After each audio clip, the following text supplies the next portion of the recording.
बोलिए राजा रामचंद्र भगवान की जय हो, दुर्गा महारानी की जय हो, गायत्री माता की जय हो।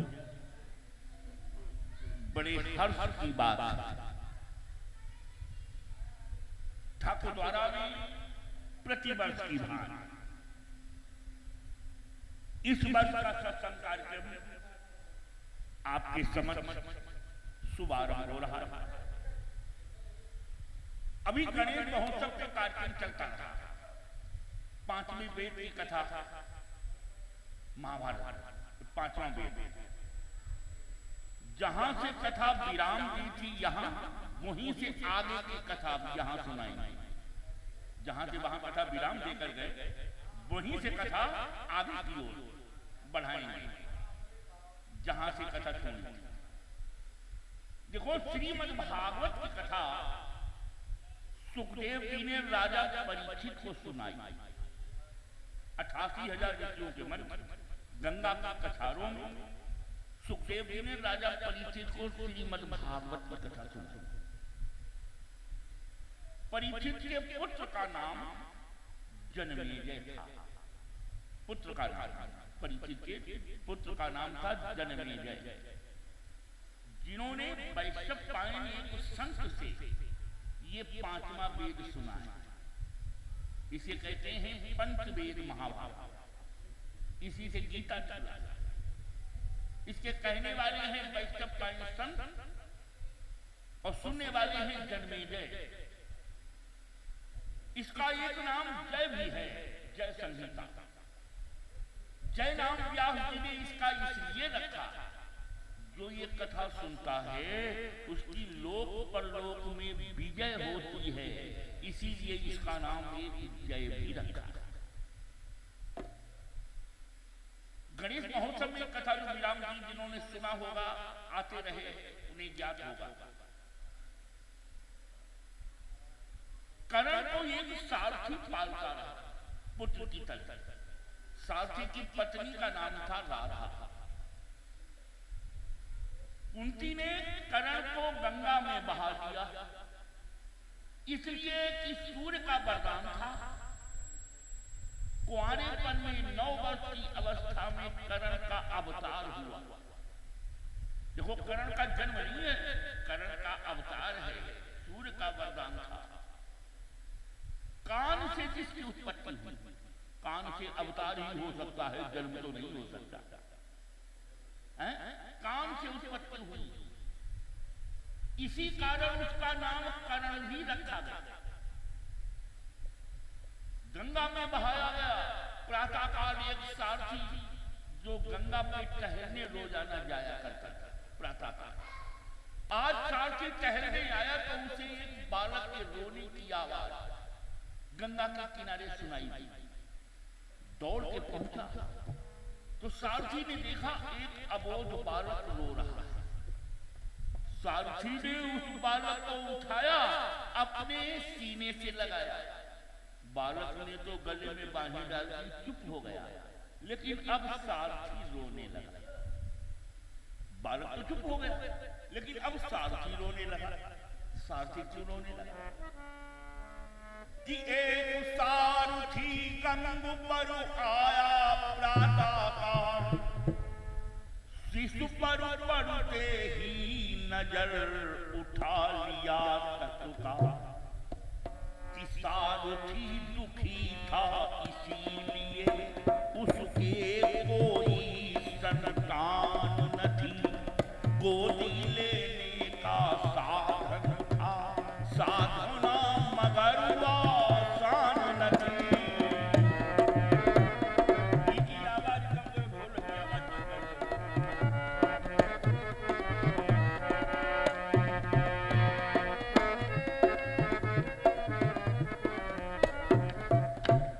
यद्यपि सारथी का ब्याह तो हो चुका था।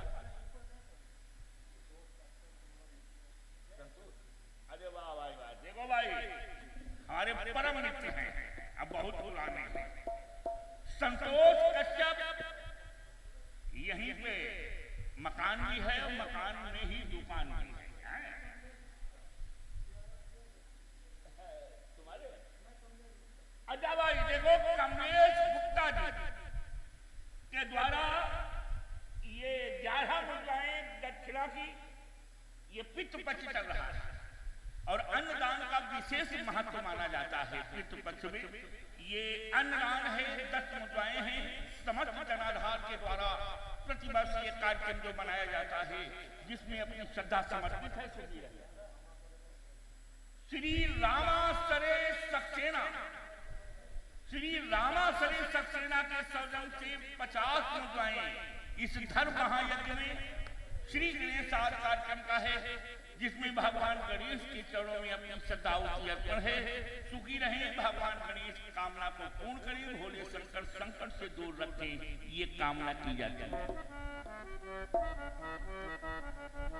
कि हे भोले शंकर मेरे भोलेनाथ, तीनों लोकों में तू ही तू।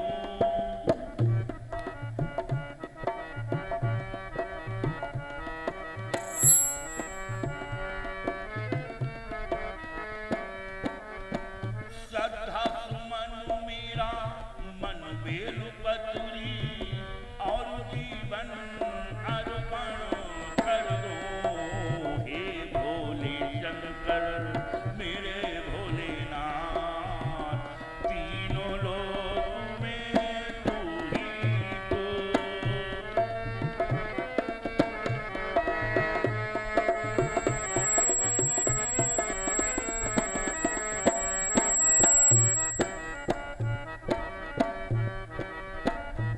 जग का स्वामी है तू, अंतर्यामी है तू, जग का स्वामी है तू, अंतर्यामी है तू, मेरे जीवन की अनुमित कहानी है तू। तेरा पावन है द्वार, तेरी शक्ति अपार, तेरी पूजा ही मेरा जीवन आधार। फूल तेरे चरणों की लेकर जीवन को साकार किया।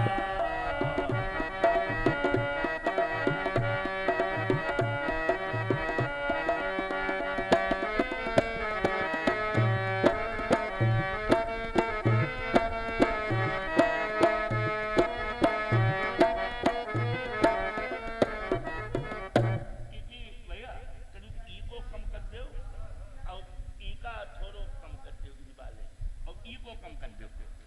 बोलिए कृष्ण भगवान की जय हो। अब जरा गौर करना, घर ले आया सारथी करण धवलिया नाम। यद्यपि सारथी की पत्नी का नाम राधा था, पुत्र की कामना इंसान को इतनी नहीं होती जितनी नारियों को पुत्र की कामना होती। राधा से कोई संतान नहीं हुई, हर तरह से संपन्न थे, मगर राधा से कोई संतान नहीं हो पाई। और देखो ब्याह का उद्देश्य ही है संतान की प्राप्ति और कोई उद्देश्य नहीं। ब्याह का उद्देश्य है संतान की प्राप्ति। अब राधा के द्वारा जब कोई संतान नहीं हुई तो राधा उदास रहती थी, सारथी उसे समझाता था, लेकिन जो उदासता थी पुत्र के लिए वो राधा की दूर नहीं हो रही।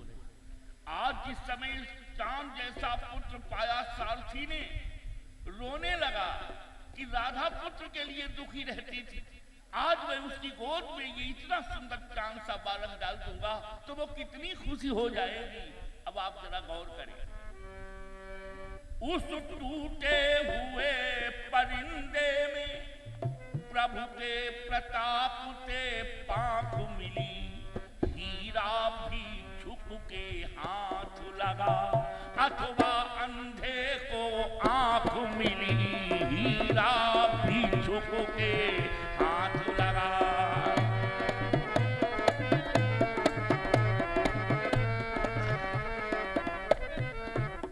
घर ले आया, बड़ी प्रसन्नता से उछलता हुआ उस बालक को लाता है। सूर्य का वरदान है, कवच कुंडल जन्म से ही धारण किए हुए है।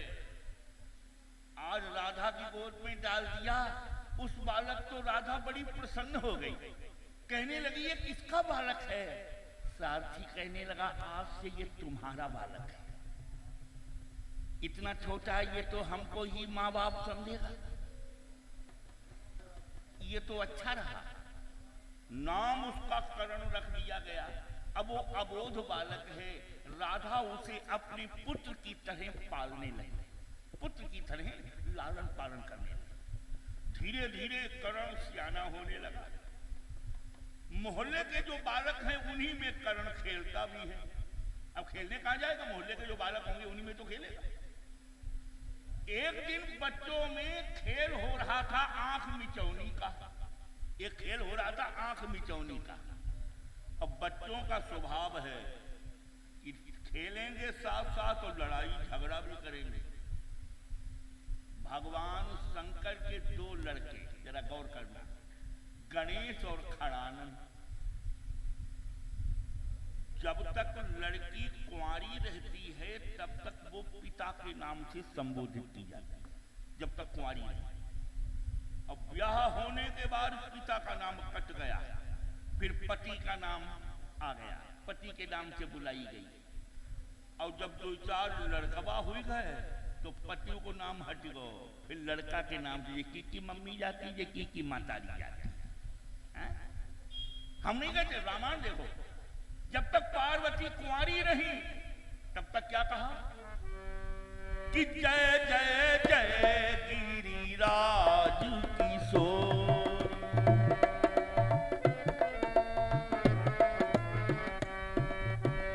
जय जय जय गिरिराज किशोरी, पिता का नाम, पिता के नाम से बुलाई गई पार्वती।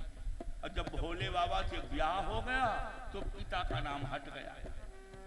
जय महेश मुख चंद्र चकोरी,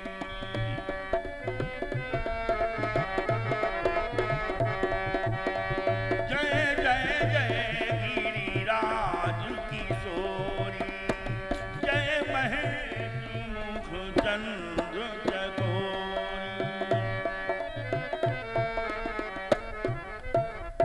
जब तक पार्वती कुंवारी रही तब तक पिता के नाम से पुकारी गई, जय जय जय गिरिराज किशोरी। अब जब भोले बाबा से ब्याह हो गया तो पिता का नाम कट गया, जय महेश मुकुट चंद्र चकोरी। यानी ससुराल में कोई नहीं कहता ये किसकी बिटेवा, ससुराल में तो यही कहेगा ये किसकी बहुरिया है, ये किसकी दुल्हन है, यही तो कहता है। ससुराल में पिता का नाम नहीं। और जब 2-4 लड़का हुई गए तो फिर पति का नाम भी हट गया। फिर क्या, जब खड़ानन गणेश हो गए तो जय गज बदन खड़ानन माता, जगत जननी दामिनी दुतिलाता।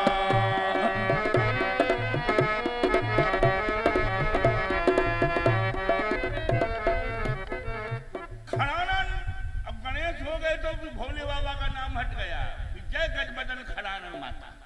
कैलाश पर्वत पे दोनों रह रहे, और दोनों रह रहे और कोई मोहल्ला तो है नहीं, कोई बस्ती तो है नहीं, कोई मकान तो है नहीं, तो भाई भाई आपस में ही खेलते हैं। पार्वती गृहकार्य में लगी, खड़ानन गणेश बाहर कैलाश पर्वत पे खेल रहे। तब तक गणेश जी रोने लगे। माताओं के पास बहुत अच्छी पहचान होती, उनका लड़का रोवे में फौरन आवाज पहचान जाएंगी, ये हमारे लल्ला रो। गणेश जी रोए, पार्वती निकल के बाहर आई।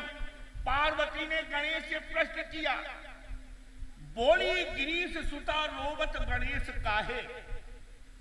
पूछा पार्वती ने, गणेश क्यों रो रहे? बोली गिरीश सुता रोवत गणेश काहे। तो गणेश कहने लगे, खानन अमेठी के खड़ानन रुबायो है, यानी खड़ानन ने हमारे कान आए थे। अब वो हाथी के कान ठंडव लगाओ खूब बनो भैया। बोली गिरीश सुता रोवत गणेश काहे, तो कानन अमेठी के खड़ानन रुबायो है। तो कहने लगी पार्वती, क्यों खड़ानन, तुमने गणेश जी के कान क्यों आए थे? खड़ानन कहने लगे, मां मैंने कान नहीं पहले आए थे, इन गिनी क्यों हमारी आंखें हैं। पहले गणेश जी ने हमारी आंखें गिनी, अब 6 मुंह तो 12 आंखें, पूरा दर्जन गिन डालो। पार्वती ने कहा क्यों गणेश तुमने आंखें क्यों पहले गिनी? तो गणेश कहने लगे हमने आंख पहले क्यों गिनी?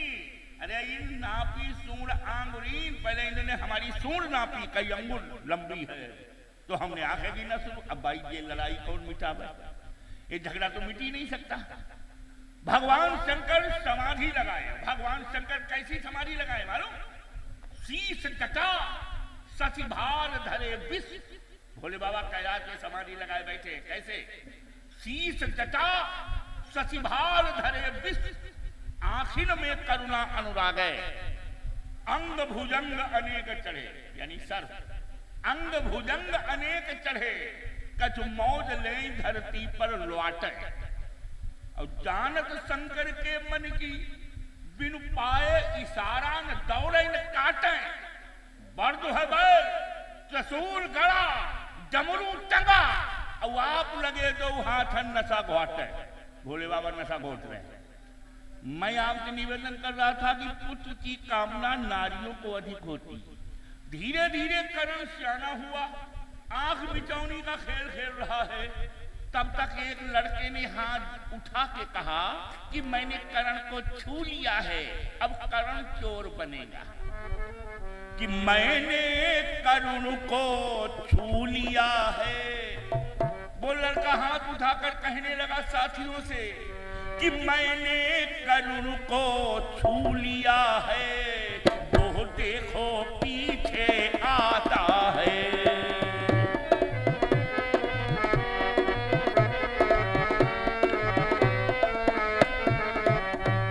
करुण ने कहा ऐ नालायक, क्यों झूठा दोष लगाता है। करुण ने कहा ऐ नालायक, क्यों झूठा दोष लगाता है।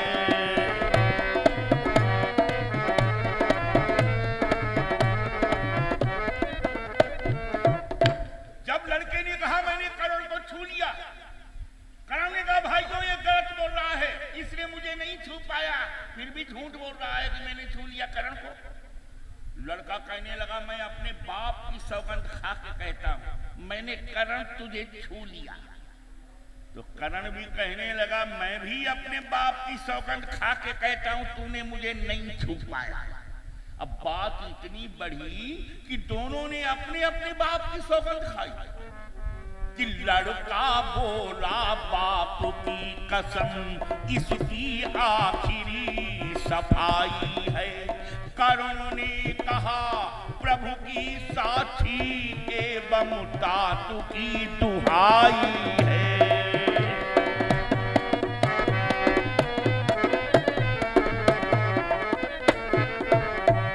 करुण ने कहा प्रभु की साक्षी एवं तातु की दुहाई है।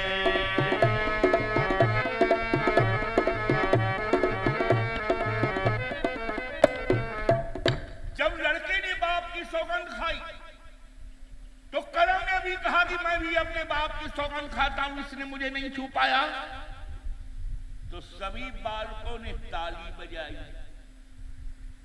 लड़के ने सौगंध खाई तो किसी ने कुछ नहीं कहा, लेकिन जब करण ने अपने बाप की सौगंध खाई तो और बच्चों ने ताली बजाई।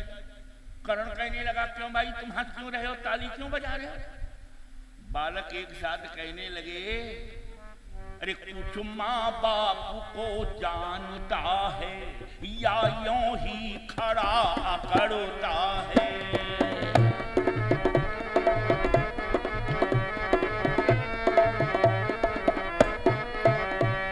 कुछ माँ बाप को जानता है या यूं ही खड़ा करता है। क्या बूढ़े जठर सारथी को तू अपना पिता समझता है।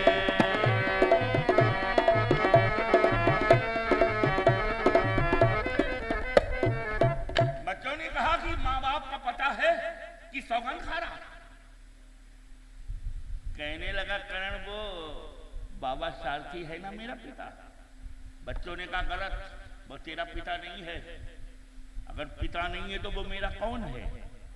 बालकों ने कहा अरे नादान कि वो तेरा असली बाप नहीं, पालक अवाश कहलाता है। इस कारण से उसका तेरा स्वामी सेवक का नाता है।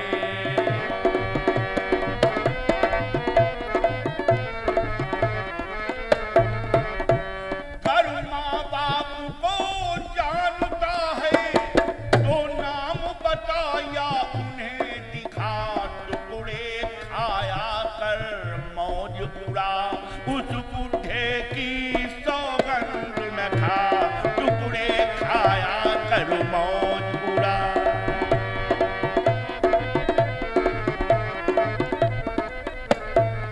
हरे करण, जिसे तू अपना पिता समझता है वो बुढ़ा तेरा पिता नहीं है।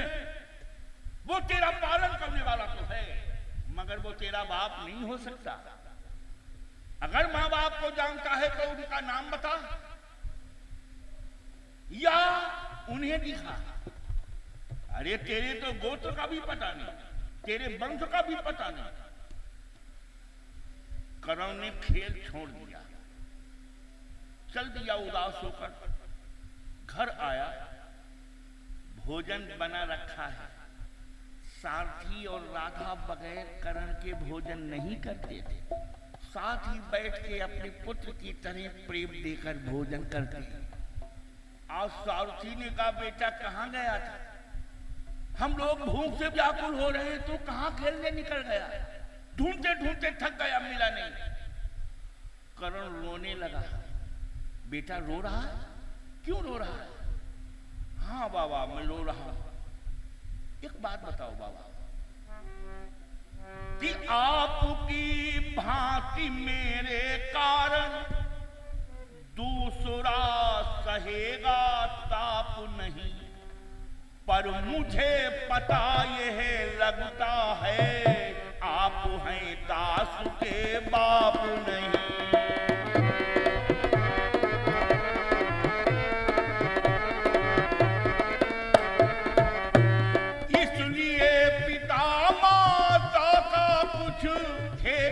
तो नाम बतलाइएगा, इसके अंदर जो रहस्य है वो साफ साफ बतलाइएगा।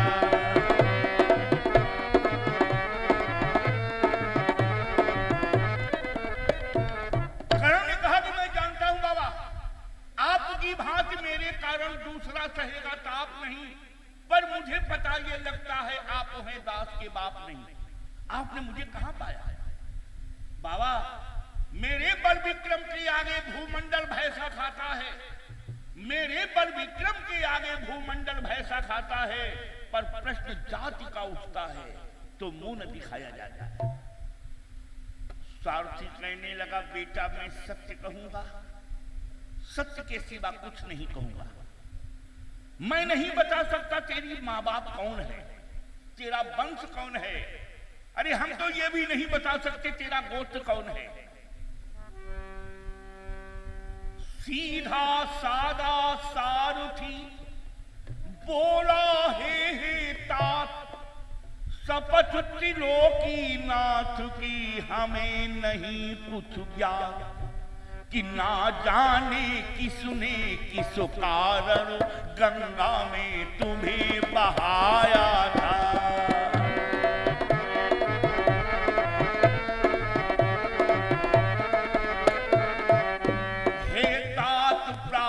के समय तुझे मैं ही निकाल कर लाया था।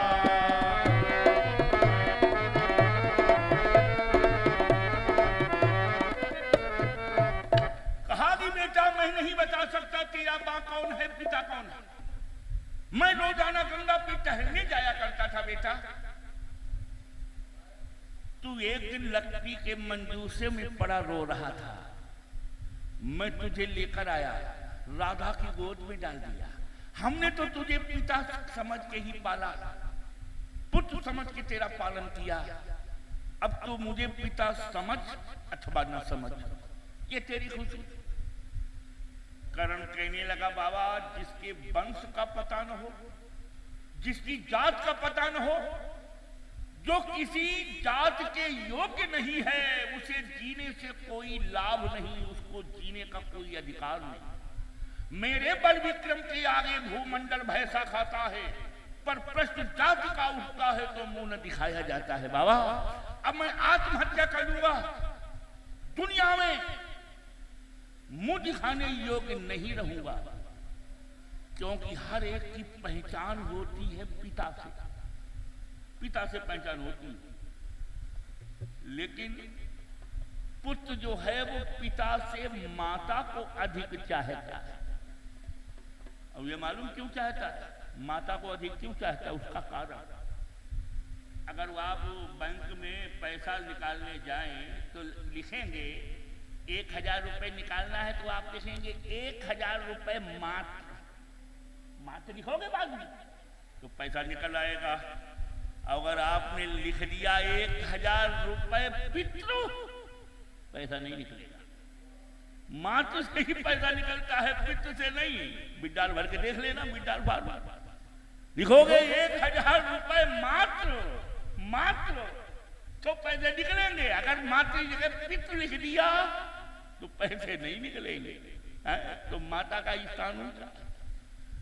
आज करण ने किसी की नहीं सुनी, करण फौरन जंगल की ओर चला मरने का इरादा लेके।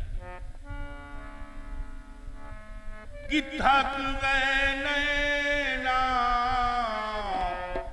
इधर सारथी राधा दोनों पुत्र प्रेम में विकल होते रहे, तड़पते रहे। कि लौट के आ,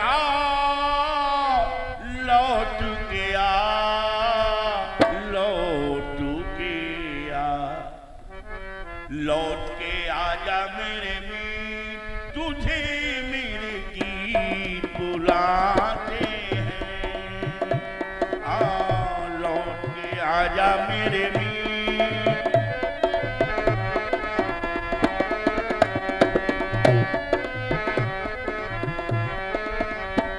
मेरा सूना पड़ा रे संगीत, तुझे मेरे मीत बुलाते हैं।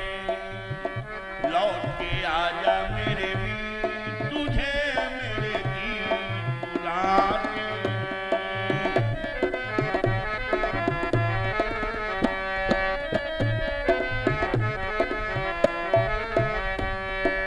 एक पल है मिलना, एक पल बिछड़ना, दुनिया है 2 दिन का मेला। एक पल है आना, एक पल है जाना, दुनिया का ये है झमेला।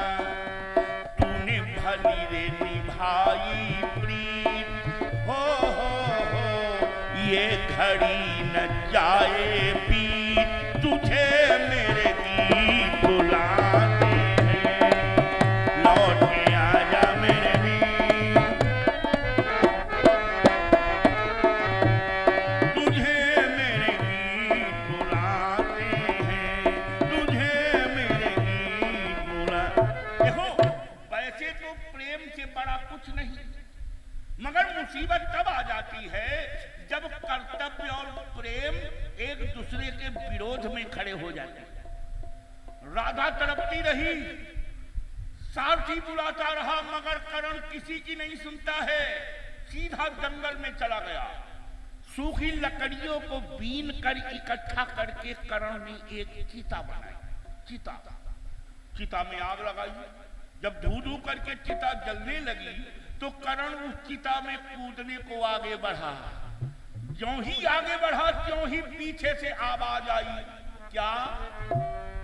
कि ज्यों ही बढ़ा है करण भट्ट आज चिता की ओर, त्यों ही पीछे मच गया ठहरू ठहरू का शोर।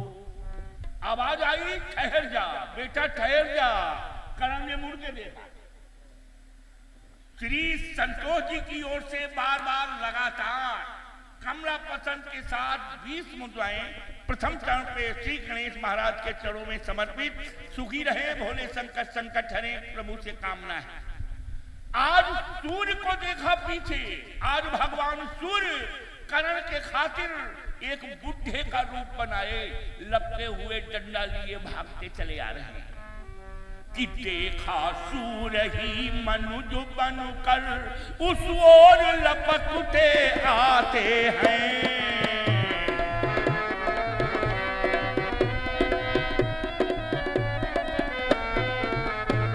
सकुचाते से अकुलाते से बेटे को हृदय लगाते हैं। सकुचाते से अकुलाते से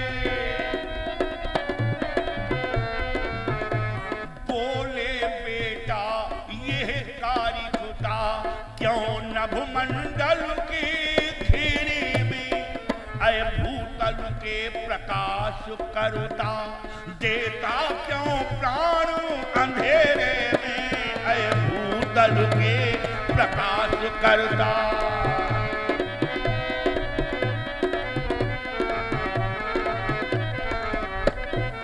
आज भगवान सूर्य बुढ़े का रूप बना करवाते हैं।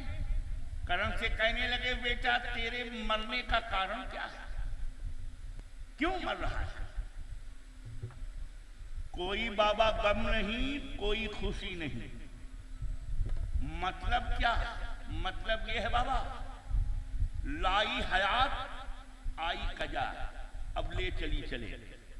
हयात कहते हैं जिंदगी को, कजा कहते हैं मौत। यानी जिंदगी लाई और मौत आई। जब जिंदगी लाई तो क्या आपकी मर्जी थी कि हम औरंगाबाद में पैदा कर दिए जाए? बेमर्जी आए। अब जब जाओगे तो भी मर्जी नहीं है कि औरंगाबाद छोड़ के चले जाए। लाई हयात आई कजा, ले चली चले। अपनी खुशी से आए ना अपनी खुशी चले, ना अपनी खुशी से यहाँ आए और ना यहाँ से अपनी खुशी से जाएंगे ही, मगर आना भी पड़ा और जाना भी पड़ेगा। कहने लगा कर्ण बाबा जिसके वंश का पता न हो, जिसके गोत्र का पता न हो, जिसकी जात का पता न हो, उसे संसार में जीने से क्या लाभ है बाबा? कर्ण कहने लगा बाबा कि मेरे बल विक्रम के द्वारा भूतल में हलचल आता है, पर प्रश्न जाति का उठता है तो मोहन दिखाया जाता है।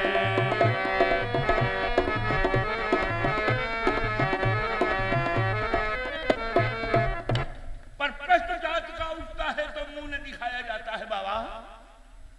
जिसके वंश का पता न हो, जात का पता न हो, गोत्र का पता न हो, जो किसी जात के योग्य न हो, उसे जीने से लाभ क्या? इसलिए मैं चिता में जल रहा हूं। सूर्य महाराज कहने लगे बेटा मैं तुझसे सत्य कह रहा हूं, झूठ नहीं बोलूंगा। तेरा पिता है, कौन है बाबा? सूर्य महाराज कहने लगे मैं तुम्हारा पिता हूं बेटा, मैं है? कि सूर्यदेव कहने लगे सत्यमान प्रिय बात, और मैं ही तेरा हूं पिता, तू है मेरा तात। अब मरना कैंसिल कर दे बेटा कर्ण, मैं तेरा पिता हूं, तू मेरा पुत्र है। कर्ण कहने लगा बाबा अगर ये मैं मान भी लूं कि आप मेरे पिता हैं, तो कृपा करके ये भी बता दो वो मेरी माँ कौन है जिसने मुझे गंगा में बहा दिया, आंचल का प्यार नहीं दिया। जब ध्यान जन्म का धरता हूं, उन्मूलन सोचा करता हूं, कैसी होगी वो माँ करार, निज तन से जो शिशु को निकाल, धाराओं में धरवाती है अथवा जीवित दफनाती है। मेरी माँ कौन है जिसने मुझे गंगा में बहा दिया? वो क्या मजबूरी थी? सुत से बढ़कर समाज प्रिय था। भगवान सूर्य ने कहा कि बेटा पिता का नाम तो पता लग ही गया, पिता का पता लग गया, कुछ दिन के बाद तेरी माँ का भी पता लग जाएगा, मगर कुछ दिन इंतजार कर। कहने लगा कर्ण ये भी कोई बात है बाबा? जब मेरे बल विक्रम से संसार में हलचल आएगी, बनी के चेहरे पर लाखों निसार होते हैं, अब बनी बिगड़ती है तो दुश्मन हजार होते हैं। जब पृथ्वी पे मेरा नाम बिकेगा तो कोई भी उल्टा नारी आएगी और कहेगी बेटा करण मैं तुम्हारी मां हूं। मैं कैसे मान लूं बाबा ये मेरी असली मां है? जब मेरा नाम बिकेगा तो कोई भी नारी मुझे अपनाने को तैयार हो जाएगी, माता बनके मेरे सामने आ जाएगी, तो मुझे कैसे भरोसा होगा ये मेरी असली मां है? भगवान सूर्य ने कहा इसके लिए मैं तुझे पहचान दे रहा हूं। पहचान क्या? भगवान सूर्य ने झोले में हाथ डाला और एक लाल रंग की चादर निकाली और कहा कि बेटा इसे संभाल के रखना। ले जा लाला इस कपड़े को। भगवान सूर्य ने लाल चादर देकर करण से कहा ले जा लाला इस कपड़े को, यह अग्नि चीर कहलाता है, जो इसे ओढ़ कर जले नहीं, जो इसे ओढ़ कर जले नहीं, वो समझो तेरी माता है।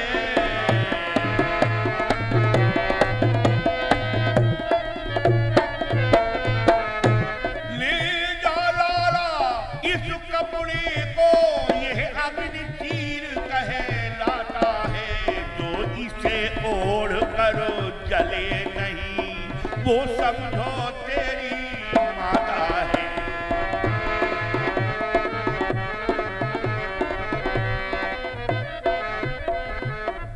बेटा करण ये चादर संभाल के रखना। अगर कोई आकर के ये दावा करे नारी कि बेटा करण मैं तेरी मां हूं, तो इस चादर को उड़ा देना। अगर तेरी असली मां होगी तो उस पे तो इसका कोई प्रभाव चादर का नहीं होगा। अगर डुप्लीकेट बन करके मां आएगी वो इस चादर के पलते ही भस्म हो जाएगी। बेटा करण इसे संभाल के रखना। करण ने चादर थामी, सूर्य महाराज अंतर ध्यान हो गए।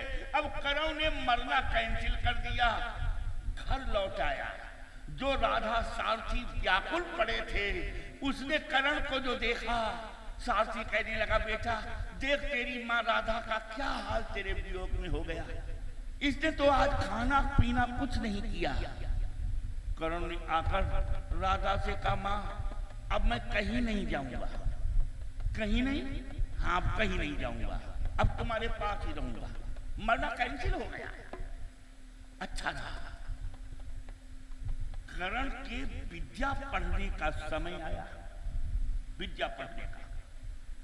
जिसके जीवन में विद्या नहीं है तो उसका जीवन ही नीरस है, पशु के समान है। येषां विद्या न तपो न दानम ज्ञानम न शीलम न गुणो न धर्मा ते मृत लोके भूभार भूता मनुष्य रूपेण मृगासे। विद्या जीवन में होना जरूरी है, मगर विद्या है दो तरीके की। एक विद्या है कल्याणकारी और एक विद्या है विनाशकारी। विद्या ये दोनों है। एक विद्या कल्याणकारी, दूसरी विनाशकारी। जिसने 315 बोर का कारतूस बनाया, जिसने टाइम बम बनाया, एटम बम बनाया, विद्या ये भी तो है। सब तो नहीं बना सकते भैया, एटम बम टाइम बम सब बना सकते हैं, मगर ये विद्या विनाशकारी है। इस विद्या का जहां भी प्रयोग किया जाएगा वहां विनाश होगा। और जिसने टेरामाइसिन इंजेक्शन बनाया, दवाइयां बनाई हैं, टॉनिक बनाए, ये क्या है? विद्या ये भी है, मगर ये जीवन दान देगी, ये जीवन दान देगी। और जो विद्या हानि पहुंचाएगी वो भी विद्या है। एक जीवन दान देती है, एक विनाश की ओर ले जाती है। विद्याएं दोनों हैं, मगर जो विद्या सेवा भाव से ली जाती है वो फलवती होती है। और जो विद्या चाकू की नोक पर या रिवाल्वर की नाल पे ली जाती है वो विद्या फलवती कभी नहीं होती मेरे भाई। डिग्री भले हासिल कर ली, लेकिन दिल्ली में रिक्शा चलाए रहे, नौकरी नहीं मिल रही। क्यों नहीं मिल रही? कि वो सेवा भाव से विद्या नहीं ली। सेवा भाव से जो विद्या ली जाती है वही फलवती होती है। कर्ण ने विचार किया मुझे विद्या पढ़ करके रोटी नहीं कमाना है। आजकल विद्या क्यों पढ़ी जाती है? बेटा पढ़ लिख जाओ, किसी धंधा पे लग जाओ, 4 पैसा पैदा करके लाओ, घर बार चलाओ, घर की माली हालत संभालो, इसीलिए विद्या पढ़ी जाती है कि माता पिता बालकन बुलावे और उदर भरे सोई धर्म सिखावे। मगर कर्ण ने विचार किया मुझे रोटी कमाने के लिए विद्या नहीं पढ़नी है। मुझे विद्या क्यों पढ़नी है? कर्ण ने विचार किया कि मुझको विद्या पढ़ करके कुछ रोटी ही नहीं कमाना है, जीवन का लक्ष्य ढूंढना है, वास्तविक मार्ग पर जाना है, जीवन का लक्ष्य ढूंढना है।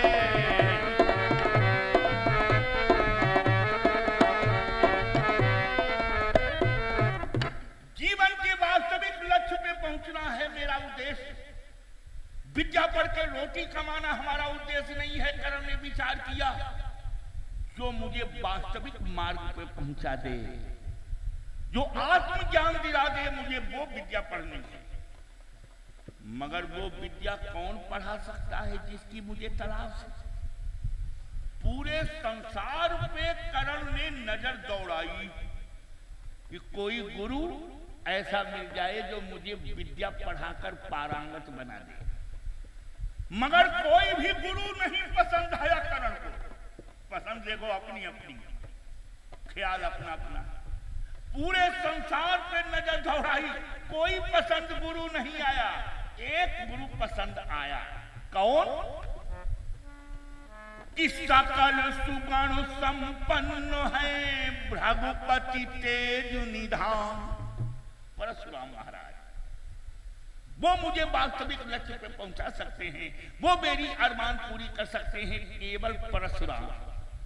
लेकिन उनसे विद्या पढ़ना आसान नहीं है। जब भीष्म और परशुराम का युद्ध हुआ था उस अंबालिका के खातिर, तो परशुराम ने ये प्रतिज्ञा की थी कि क्षत्रिय कुमार को अपना शिष्य नहीं बनाऊंगा और उसे धनुर्वेद नहीं सिखाऊंगा। कर्ण ने विचार किया हमारी तो जाति में गड़बड़ है। कोई भी क्षत्रिय पहुंच जाता है परशुराम के आगे तो क्षत्रिय के आगे आते ही भौहों में बलुआ जाता है। बात भी जहां पर है मुहाल, फिर विद्या कौन पढ़ाता है। बात भी जहां पर है मुहाल।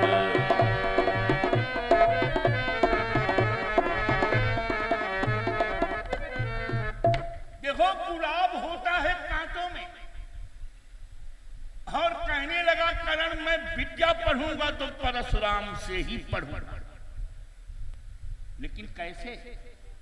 मेरी तो जात में गड़बड़। अब परशुराम की प्रतिज्ञा है क्षत्रिय कुमार को मैं शिष्य नहीं बनाऊंगा, धनुर्वेद नहीं सिखाऊंगा। कुछ भी हो, कर्ण ने अटल फैसला कर लिया कि मर करु जी करु जैसे होगा, वो विद्या रत्न कमाऊंगा।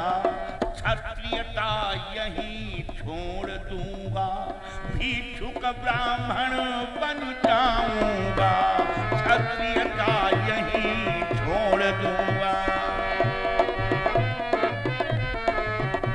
पर विद्या का सच्चा प्रेमी इसकी परवाह न करता है। फूलों के रस का लसिक भमर कांटों से कभी न डरता है।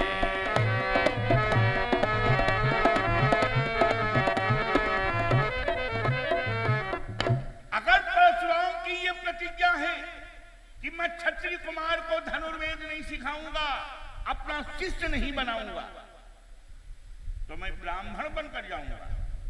क्षत्रिय बनकर नहीं, ब्राह्मण बनकर। अब विद्या पढ़ूंगा तो परशुराम से ही। देखो परशुराम प्रकृति के पुजारी थे, वो रामकृष्ण की पूजा नहीं करते थे। वो प्रकृति की पूजा करते थे परशुराम। भगवान शंकर को अपना गुरु मानते हैं, चारों वेदों के ज्ञाता हैं परशुराम महाराज, तपस्या में अद्वितीय हैं, मगर प्रकृति की पूजा करते हैं। प्रकृति की 5 ही पूजा है। प्रकृति की पूजा जो है वो 5 है। जिन तत्वों से हमारा आपका ये शरीर बना है, उन्हीं 5 तत्वों की पूजा करते थे परशुराम महाराज। अब वो 5 तत्व कौन है? रामायण में लिखा है कि क्षिति जल पावक गगन समीरा और पंच तत्व ये अधम शरीरा। 5 तत्वों का ये शरीर है और अंत में 5 ही तत्वों में ये विलीन भी हो जाता है। इसमें मिट्टी का तत्व है, इसमें आग का तत्व है। ये शरीर गर्म क्यों है? कौन सी भट्टी सुलग रही पेट में? जब तक जीवित हो तब तक शरीर गर्म, और जब श्वास टूट गई तो शरीर ठंडा।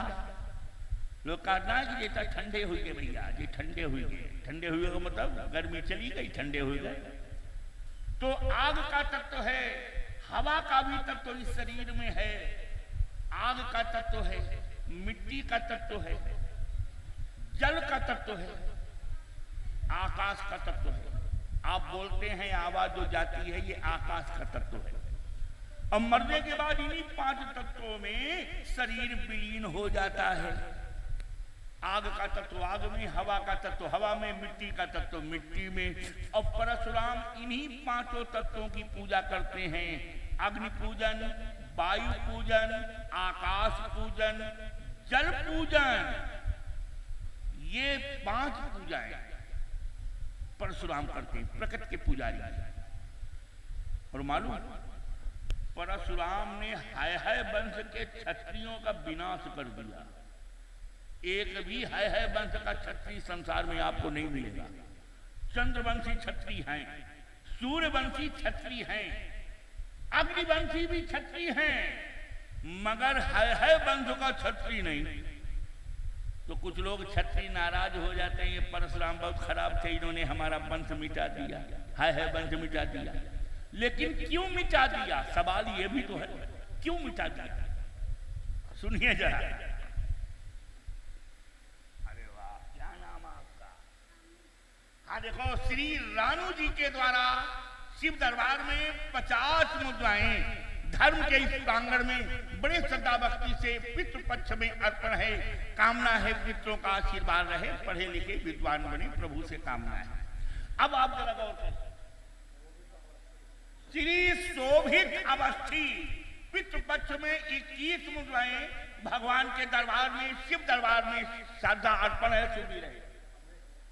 श्री गुप्ता जी कमलेश जी के द्वारा 50 मुद्राएं शिव दरबार में अपनी श्रद्धा की अर्पण है। समझ जनाधार के द्वारा जो प्रतिवर्ष कार्यक्रम संपन्न होता है, कामना की जाती है भोले शंकर संकट हरे कल्याण करें, कामना है। अब जरा गौर करना, है वंश के क्षत्रिय संसार में नहीं, और ये परशुराम ने ही मिटा दिया। क्यों मिटा दिया? अब थोड़ी सी परशुराम की कथा सुन लें, थोड़ी सी। परशुराम के पिता का नाम था जमदग्नि ऋषि, पिता का नाम जमदग्नि ऋषि, और माता का नाम था रेणुका। परशुराम 8 भाई थे कि जमदग्नि ऋषि थे तो युतप तेज के धारी, थी रेणुका रेणु की सुता उनकी ही नारी। जंगल में रहा करते थे यूं भेष समेटे। आश्रम बना हुआ है जमदग्नि ऋषि का। रामवीर त्रिवेदी जी बड़े श्रद्धा भक्ति से 50 मुद्राएं शिव दरबार में अपनी श्रद्धा की समर्पित, पितृ पक्ष में पितरों का आशीर्वाद रहे, सुखी रहे, कल्याण हो। अब देखें, जमदग्नि ऋषि का आश्रम बना है और भी शिष्य विद्या अध्ययन कर रहे हैं। उसी समय एक क्षत्रियों का राजा था, जो है वंश के क्षत्रियों का राजा था, जिसका नाम था कृतवीर।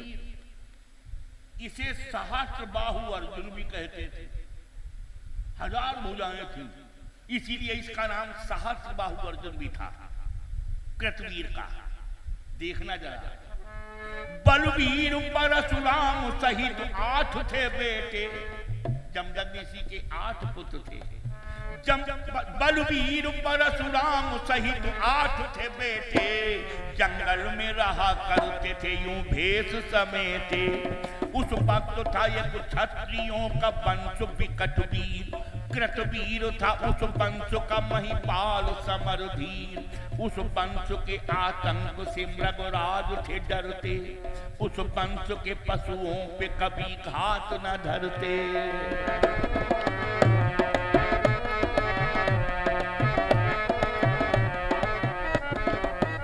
कृतवीर का चारों तरफ आतंक फैला है। चौमास का महीना आया, वर्षा कालीन।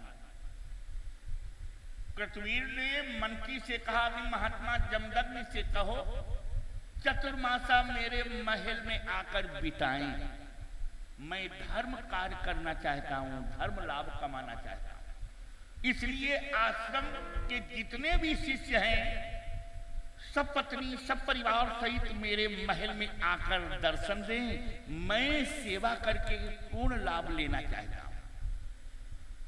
जब मंत्री ने जमदग्नि ऋषि से कहा कि कृतवीर महाराज का कहना है चतुर्मासा मेरे महल में गुजारे, अपने शिष्य को ले आए, पूरे परिवार को ले आए, 4 महीने सेवा करने का मुझे अवसर दे।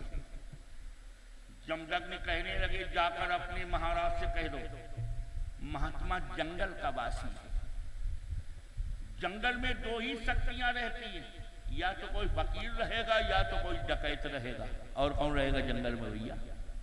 या तो कोई फकीर रहेगा आश्रम बनाकर, और या तो कोई पुलिस से भागा हुआ डकैत रहेगा।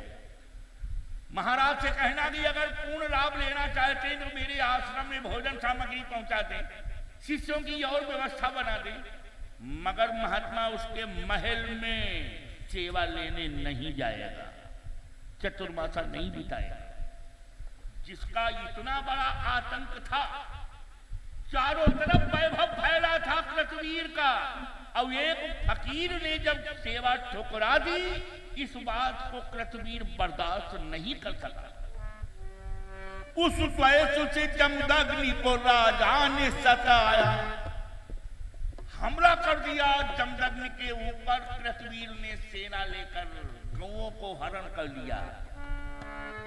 उस द्वेष से जमदग्नि को राजा ने सताया, गौवंश सकल छीन के आश्रम को लुटाया।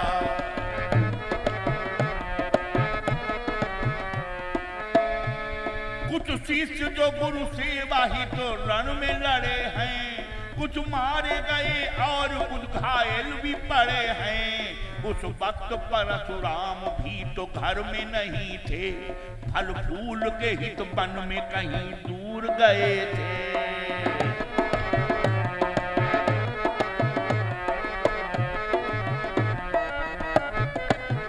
आज रेणुका जमदग्नि की ओर खड़ी थी, मगर कृतवीर ने जमदग्नि को देखा तो तलवार खींची और जमदग्नि को मारने को बढ़ा। रेणुका ने पैर पकड़ लिए, महाराज सब कुछ ले जाओ हरण करके, मगर मेरे सुहाग को मत ले जाओ, सुहाग की रक्षा करो। कृतवीर ने चरण का प्रहार कर दिया, रेणुका अलग जाके गिरी। इतना अवसर पाते ही कृतवीर ने जमदग्नि का सर काट दिया। विनुती पे भी कुछ रेणुका के ध्यान न लाया, निर्दोष हो ऋषिराज को भी पाट गिराया, निर्दोष भी ऋषिराज को भी मार गिराया। कुछ शिष्य जो आश्रम में है गुरु सेवा ही तो हैं, कुछ मारे गए और कुछ बाकुल भी खड़े हैं। जब आए परशुराम तो ये हाल निहारा, जब आए परशुराम तो ये हाल निहारा। बहती है पिता कंठ से एक रक्त की धारा, आश्रम का तपोभाव छिन्न भिन्न है सारा। राजा के प्रबल तीरों ने है सबको संहारा।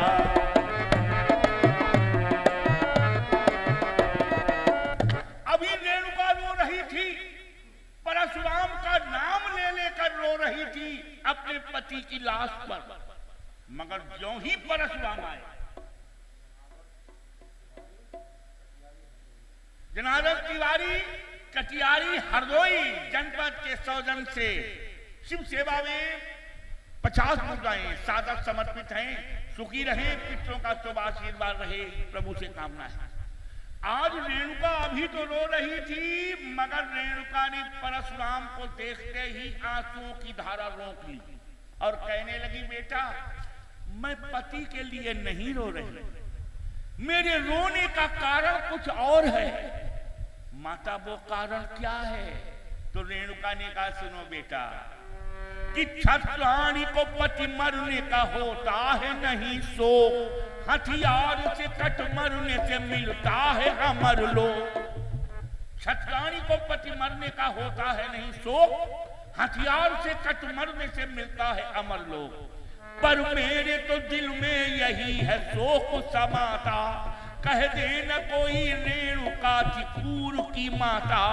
क्या ऐसे अधम भूप से डर जाओगे प्यारे, फिर कैसे कहाओगे भला मेरे दुलारे।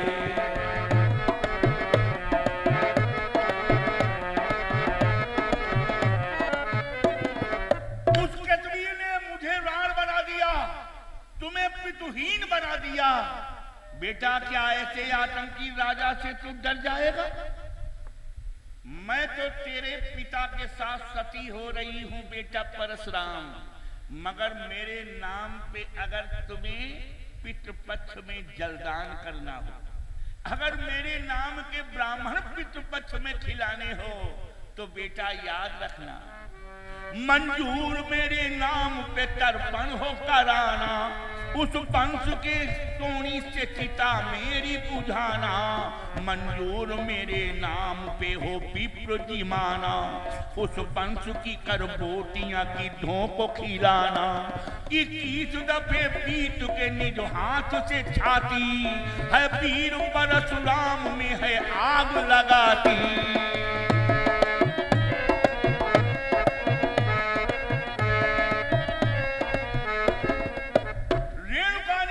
होने से पहले 21 बार अपनी छाती कूटी।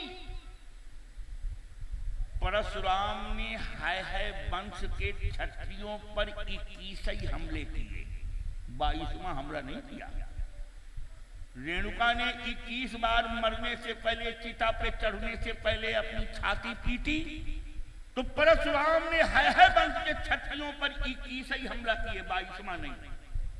आज के दिन एक भी है वंश का क्षत्रिय बीज बल्लर को नहीं रहा। चंद्रवंशी हैं, सूर्यवंशी हैं, अग्निवंशी हैं, मगर है वंश नहीं। ऐसे परशुराम से विद्या पढ़ने के लिए कर्ण सोच रहा है कि अगर उनकी प्रतिज्ञा है कि मैं क्षत्रिय कुमार को धनुर्वेद नहीं सिखाऊंगा, अपना शिष्य नहीं बनाऊंगा, तो मैं ब्राह्मण का भेष बना के जाऊंगा। फिर कर्ण ने सोचा ये भी गलत, गुरु सन कपट मित्र सन चोरी, अब कहे हो निर्धन कहे हो कोढ़ी।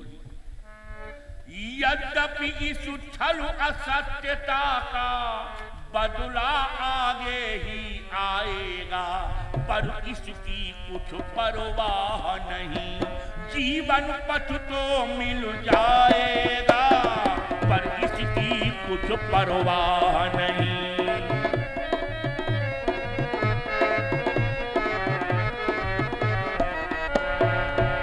अरे मर कर जी करो जैसे होगा, वो विद्या रत्न कमाऊंगा, क्षत्रियता यही छोड़ दूंगा, भिक्षुक ब्राह्मण बन जाऊंगा, क्षत्रियता यही छोड़ दूंगा।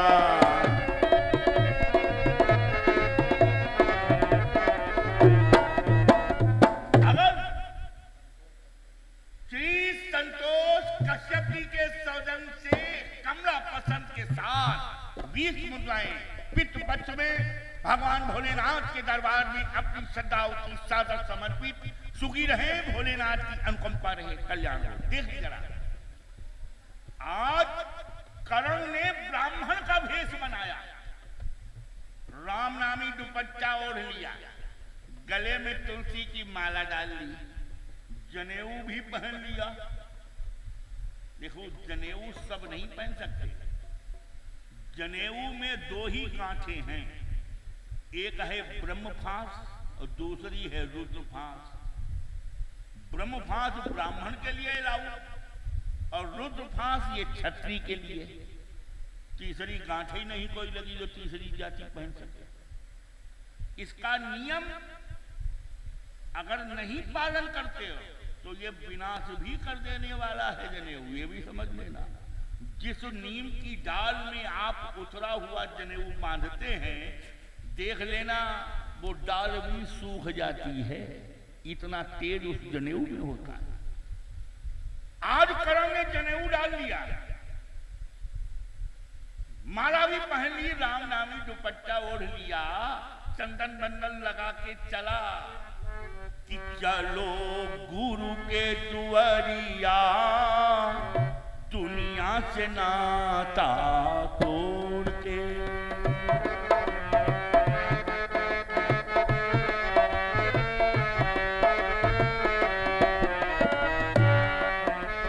देखो गुरु शिष्य का नाता यहां से भगवान तक का है।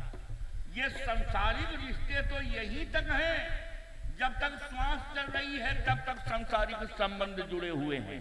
इधर सांस टूटी और उधर संसार के रिश्ते भी टूट गए हैं।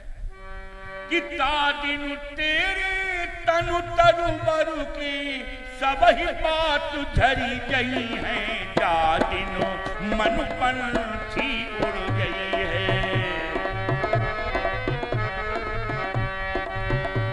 दिन तेरे तनु तरु मरु के सब ही बात झरी गई है, जा दिन मन पंछी उड़ गई है।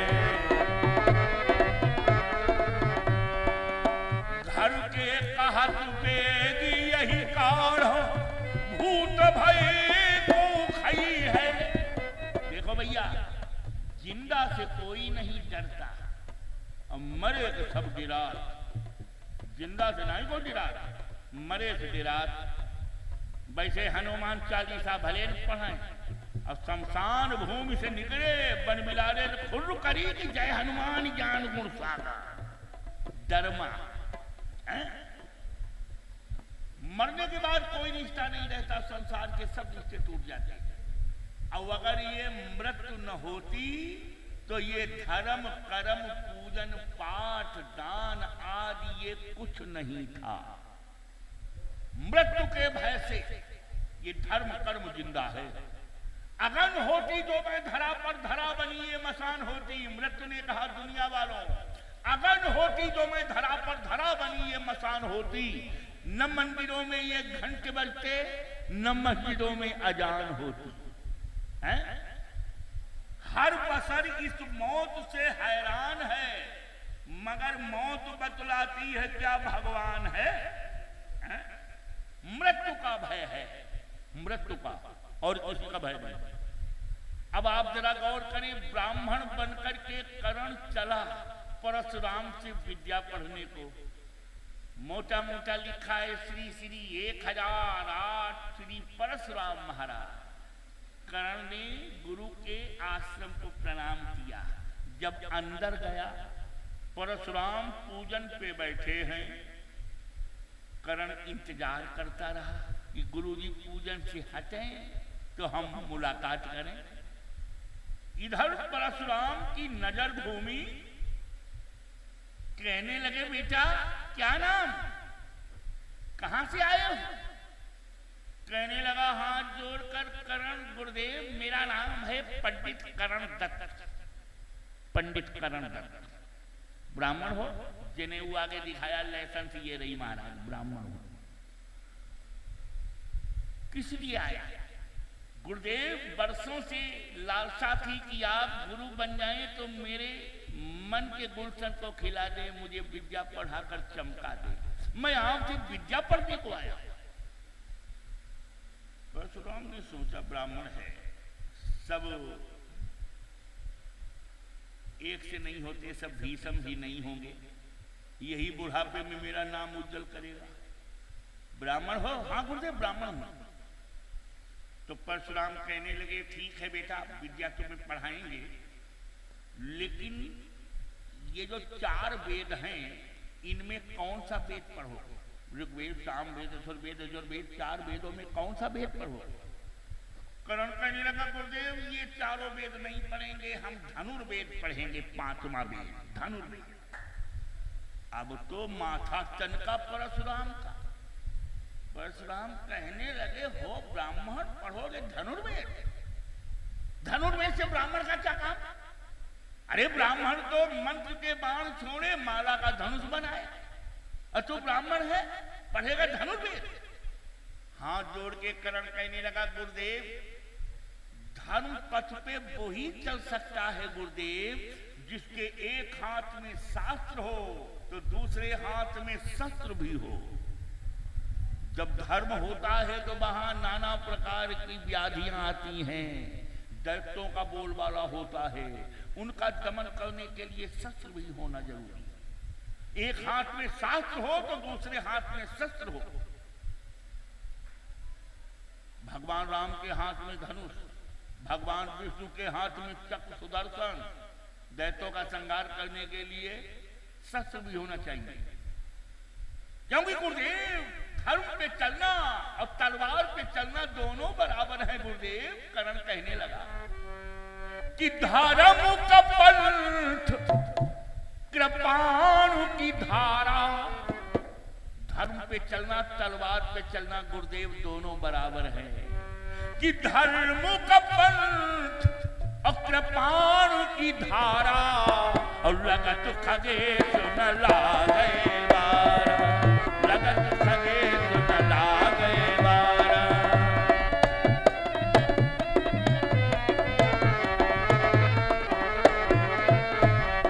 धर्म का पंथ कृपाणु की धारा, लगत खगेश न लागे बारा।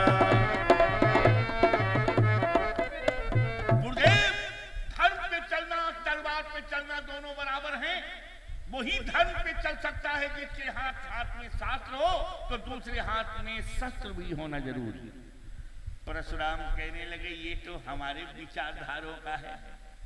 परशुराम का भी यही मत था कि वही धर्म कर सकता है, सत्य पे चल सकता है जिसके एक हाथ में शास्त्र हो तो दूसरे हाथ में शस्त्र भी होना जरूरी है। परशुराम खुश हो गए। परशुराम ने कहा ठीक है बेटा, तू हमारे विचारधाराओं का है, यही होना चाहिए। धर्म के पद पर शस्त्र भी होना चाहिए, क्योंकि धर्म के पद पर तमाम दैत्यों का बोलबाला हो जाता है बेटा, इसलिए शस्त्र का भी होना जरूरी। हम तुम्हें विद्या पढ़ाएंगे। परशुराम ने कर्ण को विद्या पढ़ाई, या यूं कहिए कर्ण ने परशुराम की इतनी सेवा की।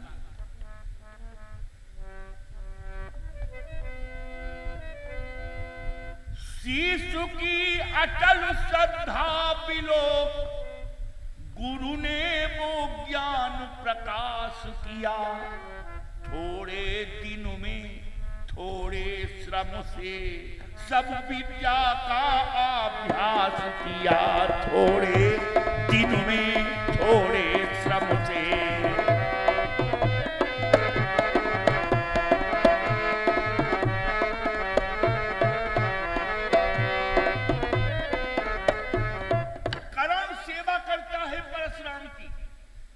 परशुराम ने भी कोई भी ऐसा हुनर अपने पास नहीं रखा जो कर्ण को बताया न हो। हालांकि एक बात असलियत है कि गुरु को सब विद्या नहीं बतानी चाहिए शिष्य को, एक हुनर बचा के भी रखा, क्योंकि आज का जमाना है कलयुग। गुरु गुरु ही रहत है, चेला शक्कर हुई जा रहा है। इसलिए हर हुनर बता देना यह भी नादानी, एक हुनर छिपा के जरूर रखा। एक उस्ताद ने तलवार चलाना अपने शिष्य को सिखाया। उस्ताद ने तलवार की ट्रेनिंग दी, विद्या पढ़ाई। एक दिन गुरु कहने लगा बेटा अब तुम्हें सभी विद्याएं हमने पढ़ा दी, हर हुनर तुम्हें सिखा दिया, अब तुम विद्या में पारंगत हो गए। अब बेटा तुम घर जाओ, गुरु दक्षिणा दो, अपने घर को जाओ। शिष्य कहने लगा गुरुजी ऐसे कैसे मालूम हुई है कि तुमने सब विद्याएं हमें पढ़ाई देंगे? गुरु ने कहा फिर कैसे मालूम हुई है? शिष्य कहने लगा गुरुजी हमारी तुम्हारी हुई जाए हुई एक पकड़, हमारा तुम्हारा हो जाए एक पकड़, फिर हमें विश्वास होगा कि सभी विद्याएं तुमने सिखा दी। अरे गुरु कहने लगा बेटा का विद्या ये हमने अपने मजे में थोड़ा सिखाई, किसी दूसरे पे आजमाना। अरे नहीं गुरुदेव,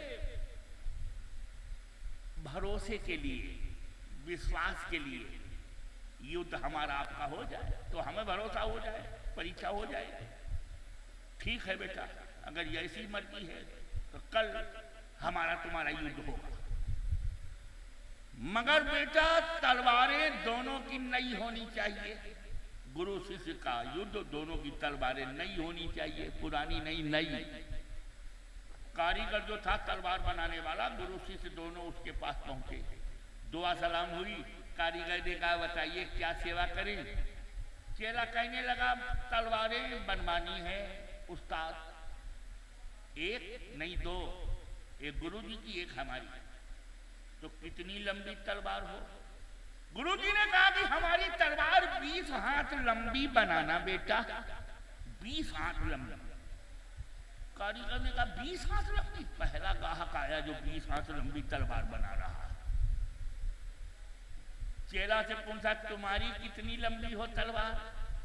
चेला कहने लगा गुरु जी की 20 हाथ लंबी, तो हमारी 22 हाथ लंबी कर देना भैया, 2 हाथ ज्यादा। ठीक है, तुम्हारी 22 हाथ लंबी, गुरु की 20 हाथ लंबी, कल सुबह तलवारें ले लेना। वादा हो गया, बियाना बट्टा हो गया, गुरु भी चला गया, शिष्य भी चला गया। अब गुरु को रात में नींद ना आए, आखिरी रात है, कल जो जवान है हम बूढ़े जो हमें कतर दिए बकरा, हमें मालूम हो। गुरु राती में उठे, कारीगर का दरवाजा खटकाया, वो तलवारें बना ही रहा था। गुरु से कहने लगा कि हमको सुबह बताई थी तलवार देने को, इतने टाइम आ गए, इसलिए आ गए, तलवारें लेने नहीं आए। तुम सुबह ही तलवारें देना, लेकिन हमारी तलवार एक ही हाथ की रखना। और चेले ने 22 हाथ बताई तो उसकी 22 हाथ कर दो, लेकिन हमारी हाथ ही भरी की रखना भैया, 22 हाथ 20 हाथ नहीं। आपने तो 20 हाथ कही थी लंबी, अरे कही थी, लेकिन अब हम ही कह रहे हैं कि हाथ ही भरे की तलवार हो हमारी।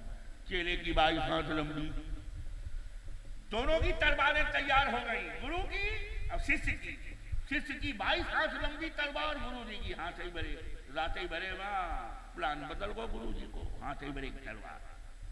जब लड़ने के लिए मैदान में गुरु चेला आए तो गुरु कहने लगा कि चेला लड़ाई कैसे हुई है?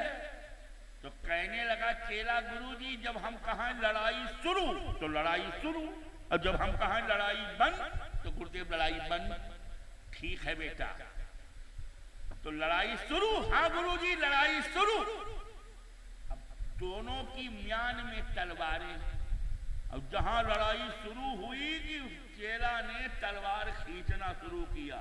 अब 22 हाथ लंबी तलवार, तो भैया खींचना मतलब 22 ही दाम खींचिए तो भाई तो बन निकल पई है।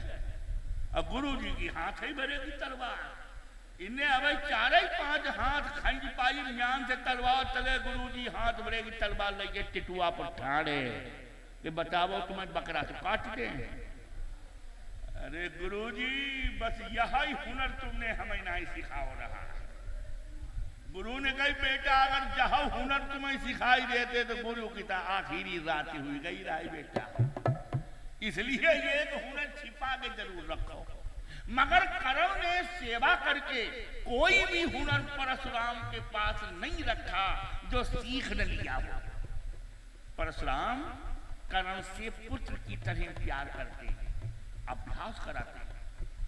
अनभ्यासे विषम विद्या अजीर्णम भोजनम विषम, बिना अभ्यास के विद्या जहर हो जाती है, जैसे पेट खराब हो जाने से घी दूध जहर हो जाता है।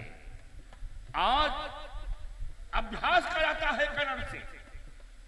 परशुराम श्रुति शास्त्र ज्ञान के साथ साथ वो राजनीति सिखलाई गई, धर्म का कर्म बतलाया गया, कर्म की रीति सिखलाई गई। एक दिन का आलम, दोपहरी का महीना है, जेठ का दोपहरी का आलम, जेठ का महीना, गर्मी की तपस, कर्ण बाण अभ्यास कर रहा है। कभी घोड़े से खूंटे को उखाड़ता है, कभी बाण चलाता है, कभी तलवार चलाता है, अभ्यास कर रहा था। अनायास परशुराम का आगमन हुआ। परशुराम सफेद घोड़ा रखते हैं, सफेद घोड़े पे बैठते थे परशुराम। जो ही गुरु जी को कर्ण ने देखा, छोड़ दिया अभ्यास। कि गुरु को कर्ण ने प्रणाम किया, छोड़ दिया अभ्यास, गुरु जी को प्रणाम किया। कि गुरु को कर्ण ने प्रणाम किया, छिड़ गई बात फिर वेदों पर।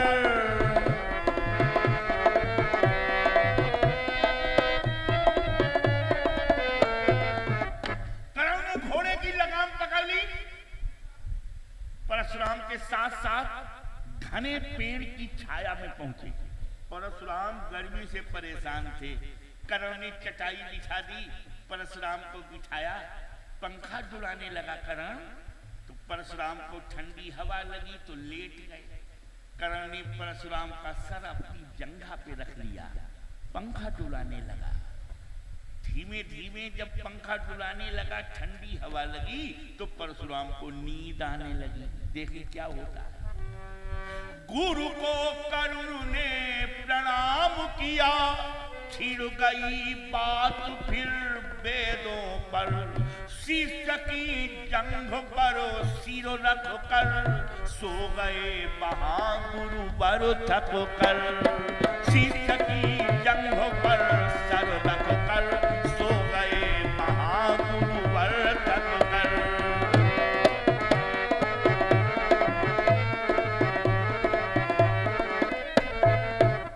परशुराम लेट गए। कर्ण ने परशुराम का सर अपनी जंघा पे रख लिया, पंखा डुलाने लगा। धीरे धीरे पंखा डुला रहा है, परशुराम को नींद आ गई, परशुराम सोने लगे। कर्ण की जंघा पे परशुराम का सर रखा है, कर्ण पंखा डुला रहा है। दैव योग से यद्यपि जो सागर जी ने महाभारत की रचना की उसमें बताया कि परशुराम की जटाओं से वज्रकीट निकला, मगर काव्य भूषण गोविंद दास विनीत ने जो दर्शाया है, उन्होंने बताया कि परशुराम सो रहे थे, दैवात एक भमरा आया। भमरा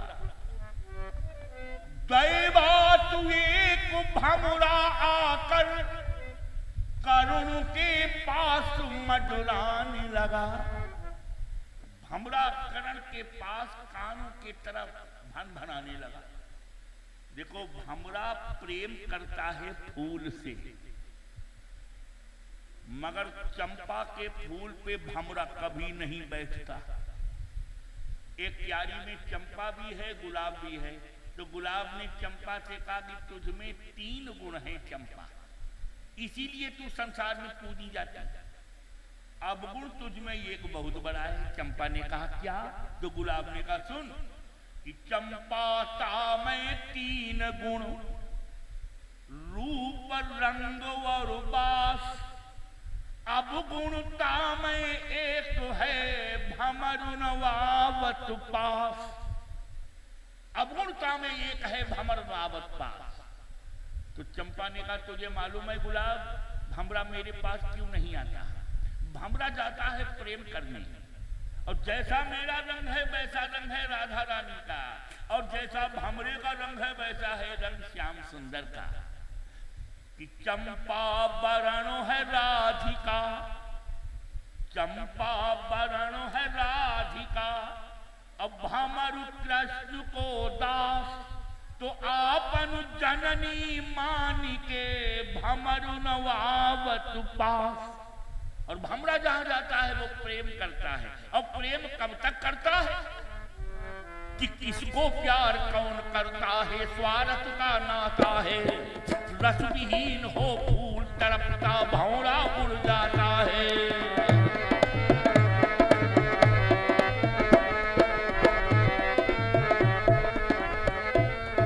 इधर वो भमरा भनभनाता हुआ आया, करण के कानों के पास भनभनाने लगा। करण ने हाथ मारा तो उधर जाके पीछे गिरा। फिर रेंगता हुआ आया, जिस जंघा पे परशुराम का सर रखा था, भमरा उसी जंघा के नीचे पहुंच गया। क्या करता? दैवात एक भमरा आकर करुण के पास मडराने लगा। फिर जंघा के नीचे आकर, फिर पैरों के नीचे आकर जंघा में छेद बनाने लगा। फिर पैरों के नीचे आकर जंघा में छेद बनाने लगा।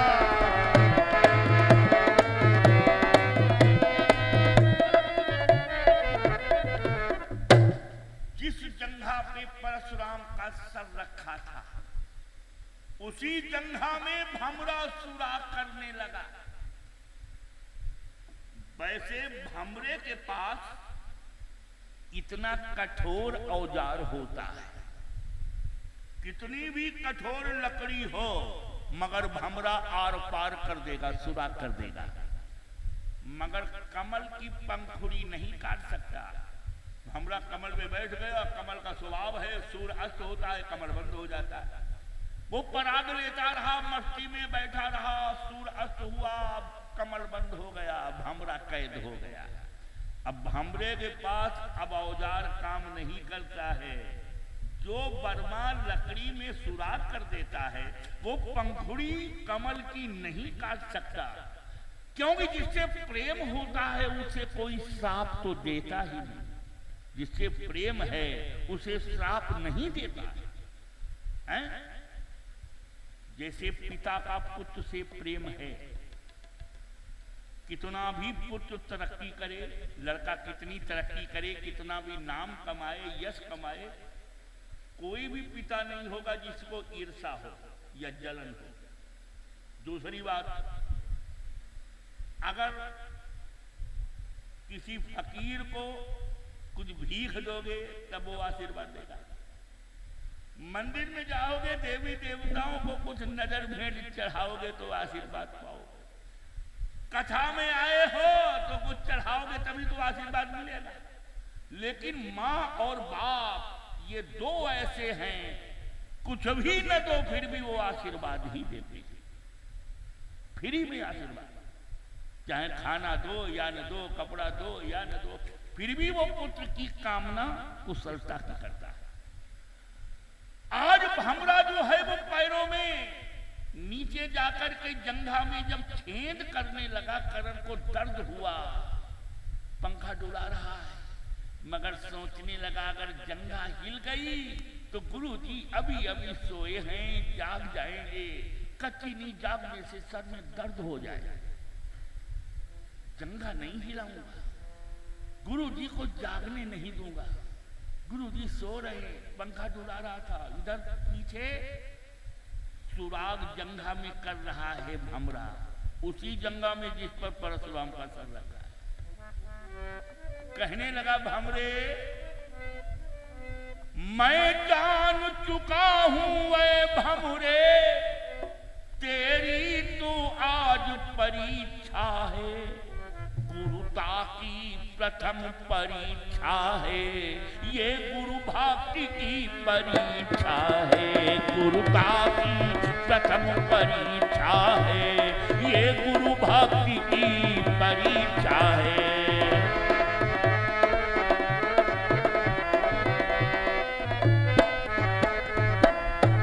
इस कुटिल रोग से गुरुवर का अनुराग नहीं टल सकता है, इस कुटिल रोग से गुरुवर का अनुराग नहीं टल सकता है।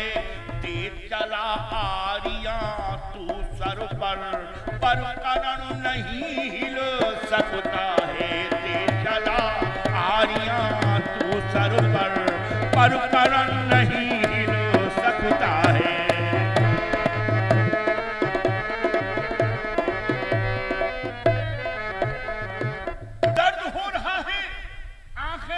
धीरे धीरे पंखा भी डुला रहा है, सोचता है गंगा हिल गई तो गुरुजी जाग जाएंगे। कच्ची नींद जागने से सर में दर्द होने लगेगा। एवं हमने तू तो ये सुराग कर रहा है, मेरे सर पे क्यों न आरी चला दे, मगर इस कुटिल रोग से गुरुवर का अनुराग नहीं चल सकता है। दे चला आरिया तू सर पे पर करण नहीं हिल सकता है। करण बैठा रहा, आंखें मूंदे, सुराग हमरा जंगा में करता ही रहा। करण तो नहीं हिला, मगर जंगा से खून निकलने लगा। जब हमरा सुराग जंगा में करता ही गया तो जंगा से खून निकलने लगा। खून से परशुराम की सभी जटाएं लथपथ हो गई। इधर वही हुआ जिसका करण को डर था। लोहू की ठंडक लगने से गुरुवर की निद्रा टूट गई।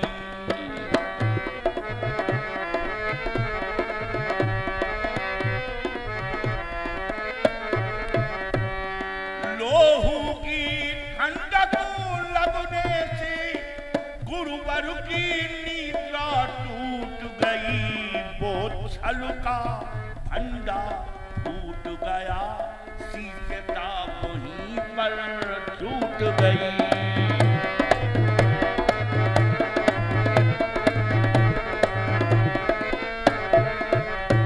वो छलका फंडा फूट गया, शीशता वहीं पर टूट गई।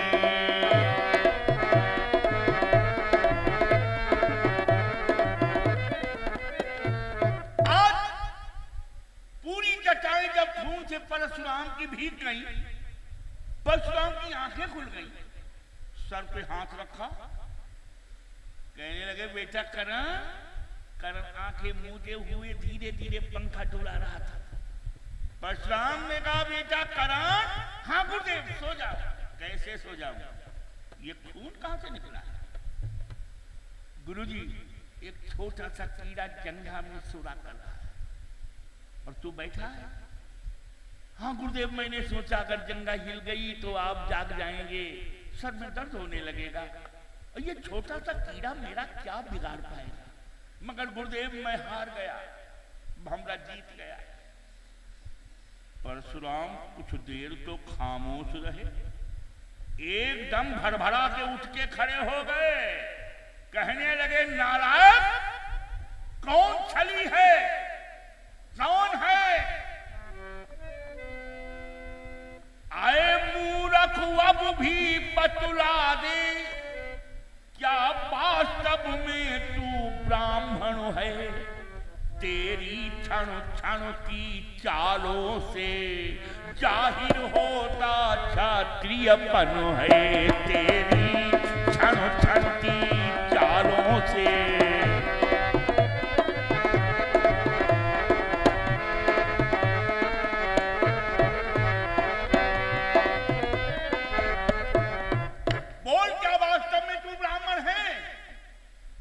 हाँ गुरुजी ब्राह्मण ही हूं।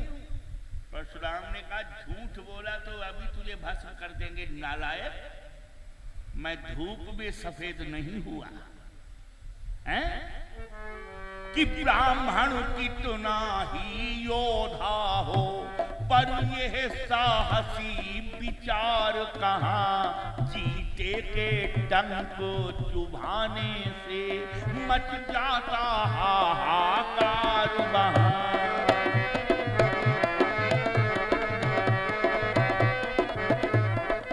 बेटा रणसूर क्षत्रिय और जलसूर ब्राह्मण, रणसूर क्षत्रिय और जलसूर ब्राह्मण।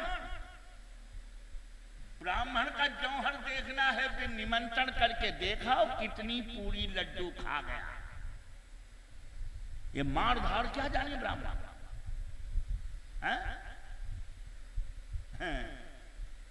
इन बच्चों को दावत न्योता खाने की बड़ी शौक होती। एक लंबरदार ने पंडित जी का निमंत्रण किया, गौसट किया तो पंडित जी का निमंत्रण। 2.5-3 साल को पंडित जी को लड़कवा, उसने कहा पापा हम भी चलिए न्योता खाना। तो कहने लगे पापा की एक की दावत है, 2 की नहीं। मम्मी कहने लगी लिए जा, वो क्या खाएगी, उसे शौक है, उसे खाने की थोड़ा बात है, शौक है। अब होम मिनिस्टर का मामला है तो पंडित जी खामोश हो गए। अब पंडित जी बालक को लेकर के निमंत्रण में गए, पंगत बैठी, लड्डू जलेबी पूरी कचौरी सब्जी वगैरह सब परोस दी गई। अब लड़का एक लड्डू खा, पानी पीने को कुल्हड़ की ओर हाथ बढ़ावा तो बाप आंखें तरे रहे, नालायक लड्डू खा, पानी सूत रहा है, लड्डू खा। तो उसने पानी से हाथ हटाया, फिर लड्डू खाया, थोड़ा खाया, फिर उसने पानी की ओर हाथ बढ़ाया, फिर बाप ने आंखें तरी, नालायक लड्डू खा। अब उसने फिर लड्डू खाया। खा खो के जब घर पहुंचे तो बाप ने लड़के की माँ से कहा कि देखा वो आपके सपूत गए दावत खाने, अब वहां पानी सूत रहे थे, पानी तो यहाँ भी है, लड्डू खाते पानी खाती रहे, ये मूर्ख की नहीं। कहने लगा लड़का पापा तुम्हें नहीं मालूम मैं क्यों पानी पी रहा था, क्यों पी रहे थे, पेट भरने को? नहीं पापा। तो किस लिए पी रहे थे? लड़का गया कंडे की बुझी हुई राख एक पले में लाया, राख कंडे की बुझी हुई, और एक लोटा लिया, अपने पापा को थमाया और कहा लो पापा इस लोटे को राख से भरा, कंडे की राख। लड़के ने कहा कि पापा लोटे से भरो राख। क्यों? मम्मी कहने लगी भरो, देखो क्या करेगा। बाप ने कंडे की राख से लोटा भर दिया, कहीं और भरा। अब कहां से भरे? भर गया लोटा, अब नहीं आई है, अब नहीं आएगी, अब तो भर गया लोटा। लड़के ने लिया गिलसिया में पानी लोटे में डाला तो वो सब राख बैठ गई। लड़के ने कहा फिर भरा, फिर बाप ने भरी राख से लुटिया तो फिर उसने फिर जरा सो पानी डाल दो, वो फिर राख बैठ गई। क्या मतलब? अब भी नहीं समझे पापा मतलब। ऐसे ही पानी पी पी करके पर्च लगा रहे थे, अब तुमने सब सत्यानाश कर दिया। हम पानी पी के पर्च लगा रहे थे, पेट नहीं भर रहे थे। तो बाप ने एक तमाचा सोच के दिया, पापा अब क्यों मारा? इसलिए मारा, अरे वहां बताते तो हम भी यही करते, अब यहाँ न्योता तो है नहीं। अरे तू आगे को ध्यान रखना, आगे को ध्यान रखना। कहने लगे परशुराम बेटा मैं खूब जानता हूं कि ब्राह्मण की तू नाही योधा हूं, पर ये साहसी विचार कहां, चींटे के डंक चुभाने से मच जाता हाहाकार वहां।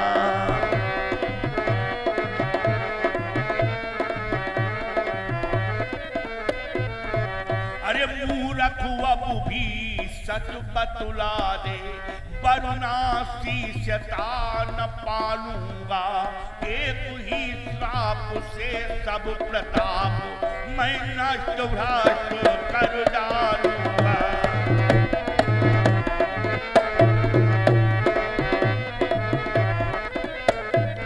आज परशुराम ने हाथ में जल लिया, मंत्र पढ़ा कि अभी तुझे भस्म कर देंगे नालायक अगर सच न बोला। अब कर्ण डर गया, कर्ण डर गया। जो ही परशुराम ने हाथ में जल लिया तो कर्ण कहने लगा गुरुदेव ठहर जाओ। कर्ण तभी कहने लगा झुका वहीं पर माथ कि क्षत्रिय हूं ब्राह्मण नहीं, क्षमा करे मुनिनाथ। क्षत्रिय हो ब्राह्मण नहीं हो तो तू झूठ क्यों बोला? क्या मेरी प्रतिज्ञा नहीं जानता था कि मैं क्षत्रिय कुमार को धनुर्वेद नहीं सिखाता, किस नहीं बनाता? कर्ण का गुरुदेव मुझे मालूम था, फिर मुझसे झूठ क्यों बोला? मेरी प्रतिज्ञा क्यों तोड़ा दी? गुरुदेव क्या करता? विद्या प्रेम ने विवश करके सेव सेवक से झूठ बुलाया है, या यूं कहिए वरदान आज भिक्षुक ब्राह्मण बन पाया है, या यूं कहिए वरदान आज।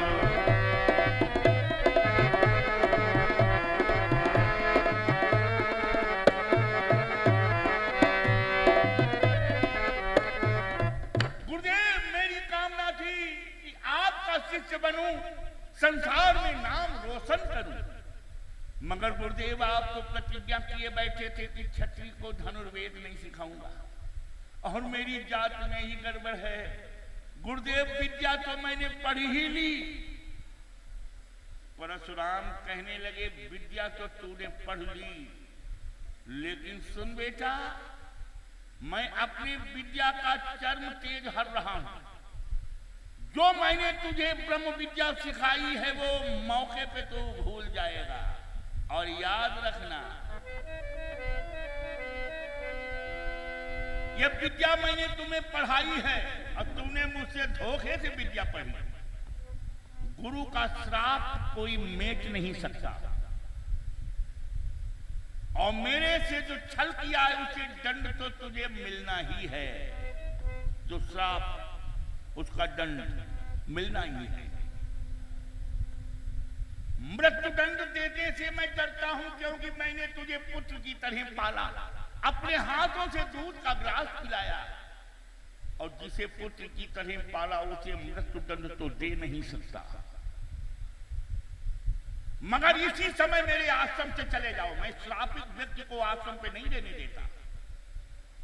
प्रणाम करके चला। परशुराम कहने लगे बेटा जा रहे हो? हाँ गुरुदेव, सदा के लिए जा रहा हूं। कि मुसाफिर हैं हम भी और मुसाफिर हो तुम भी, संसार मुसाफिर है। कि मुसाफिर हैं हम भी और मुसाफिर हो तुम भी, किसी मोड़ पर फिर मुलाकात होगी, किसी मोड़ पर फिर।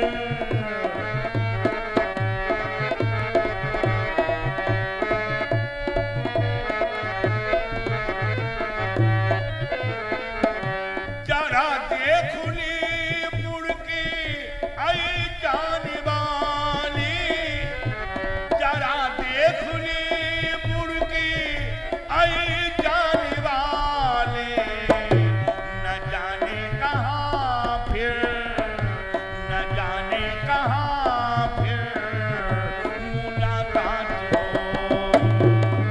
किसी मोड़ पर फिर।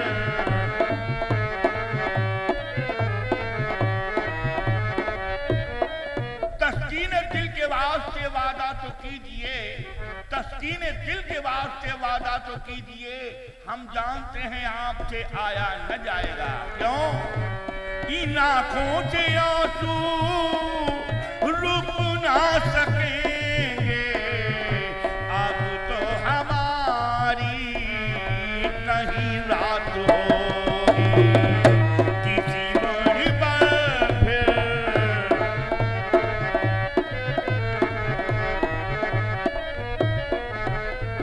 परशुराम ने कहा रे बेटा, तू तो जा रहा है, मेरे हृदय में जो आग लगी है वो शांत नहीं हो रही। कर्ण लौट आया, सर झुका दिया। गुरुदेव फर्श से मेरा सर काट लो, मैंने जो अपराध किया उसे मुझे दंड दे दो। कैसे दंड दे दूं बेटा? मृत्यु दंड तो तुझे दे नहीं सकता, मगर ये आखिरी गुरु की मुलाकात है। परशुराम ने अपना बाणों से भरा हुआ तरकस उतारा, जिसमें बाण रहते थे वो भरा हुआ तरकस उतारा, और परशुराम ने उस तरकस से 5 बाण छांटे। बाणों से भरा जो तरकस था उसमें से 5 बाण परशुराम ने निकाले और कर्ण की ओर बढ़ाए। कर्ण सोचने लगा काम तो मैंने गद्दारी का मक्कारी का किया, गुरुजी ये पुरस्कार दे रहे, ले लो बेटा कर्ण से कहने लगे परशुराम कि ले जा लाला ये है 5 बाण। ये बाण नहीं है बेटा, गुरु का आशीर्वाद भी है जो तूने सेवा की, और इन्हीं बाणों में श्राप भी गुरु का है जो तूने मुझसे छल किया। तो इन्हें 5 बाण नहीं है, इन बाणों में आशीर्वाद भी है और इन्हीं बाणों में श्राप भी है। क्या आशीर्वाद और क्या श्राप? आशीर्वाद ये है कि जब तक गुरु के दिए हुए ये 5 बाण बेटा कर्ण तेरे पास रहेंगे तब तक तुझे कोई मारने वाला पृथ्वी पे नहीं।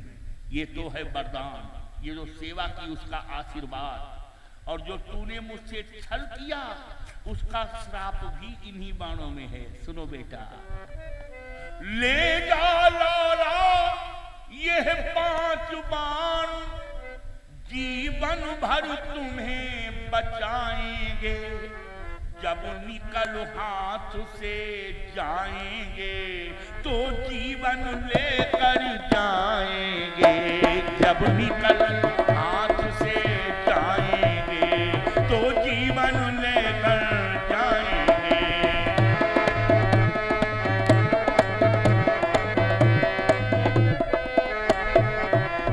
ले जा ले जा ले जा लाला ये 5 बाण जीवन भर तुम्हें बचाएंगे, जब निकल हाथ से जाएंगे तो जीवन लेकर जाएंगे।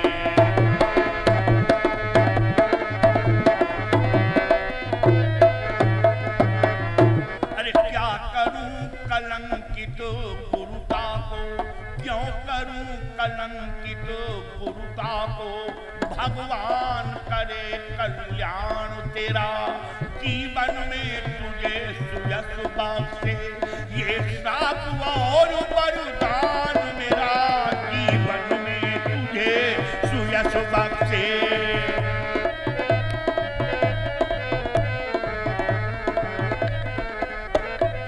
5 बाण परशुराम ने आज कर्ण को चलते समय दिए और कहा कि बेटा ये वरदान है, आशीर्वाद है गुरु का, ये बाण संभाल के रखना, जब तक ये 5 बाण दिए हुए तेरे पास रहेंगे कोई माई का लाल तुझे मारने वाला नहीं। ये तो है वरदान, आशीर्वाद, और जो तूने छल किया उसका श्राप भी इन्हीं बाणों में है। जब तक बाण तेरे पास रहेंगे तब तक कोई मारने वाला तुझे पैदा नहीं हुआ, और यही बाण जब दुश्मन के पास पहुंच जाएंगे बेटा कर्ण तो इन्हीं बाणों से तेरी मृत्यु भी हो जाएगी। इसलिए बाण संभाल के रखना, जब तक तेरे पास रहेंगे तब तक तुझे कोई मारने वाला नहीं, और यही बाण जब दुश्मन के हाथों लग जाएंगे तब इन्हीं बाणों से तेरी मृत्यु भी हो जाएगी, क्योंकि इसका नाम है हथियार, इसका नाम है हथियार, हाथ का यार, जिसके हाथ में पहुंच जाए उसी का यार। अगर डकैती पड़ी और तुम्हारी राइफल डकैतन के हाथ में पड़ी गई तब जहाना समझो कि जब हमारी राइफल है, हम तो मूंगफली बेच की थी, खरीद के लाए थे, हम पर थोड़ा दगी, बस तुम्हों पर दगी, तुम्हारे बापों पर दगी, जिसके हाथ में उसी का वो यार, इसीलिए इसका नाम ही है हथियार। कहने लगे परशुराम इसे हाथ से अलग मत होने देना, ये 5 बाण जब तक तेरे पास रहेंगे तुझे कोई मारने वाला नहीं बेटा कर्ण, और यही बाण जब दुश्मन के पास पहुंच जाएंगे तो इन्हीं बाणों से तेरी मृत्यु भी हो जाएगी। देखना जरा, कर्ण वीर लेकर चला, हमारी स्टेशन भी आ गई है, और आप भी याद रखें जहां से कथा छोड़ेंगे कल वहीं से आगे कथा बढ़ाएंगे। ये कथा जहां से छूटेगी, वाह भाई, देखो भाई, बार बार लगातार हमारे परम रागी संतोष कश्यप अब बड़े श्रद्धाभक्ति से 60 मुद्दाओं का योगदान आप सभी के योगदान से सत्संग प्रतिवर्ष संपन्न होता है। जिसका प्रथम चरण है संतोष जी कश्यप ने 60 मुद्राओं का योगदान भोले बाबा के दरबार में अपनी श्रद्धाउति समर्पित की। सुखी रहें भोलेनाथ, सदा कल्याण करें, यही प्रभु से कामना है। कि है धन्य तेरी माया जग में, ऐ दुनिया की रखवाले, शिव शंकर भोले भाले, शिव शंकर डमरू वाले, ऐ धन्य तेरी माया जग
जटा से निकली गंगा और गंगा ने भीष्म दिया है।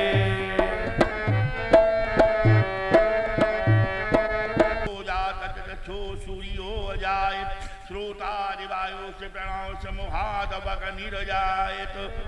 इहे राजा राम तेरी आरती गाऊं, आरती गाऊं प्यारे तुझे रिझाऊं, हो राजा राम तेरी आरती गाऊं। कनक सिंहासन राजत जोड़ी, दशरथ नंदन जनक किशोरी। इन चरणों में शीश झुकाऊं, हो राजा राम तेरी आरती गाऊं।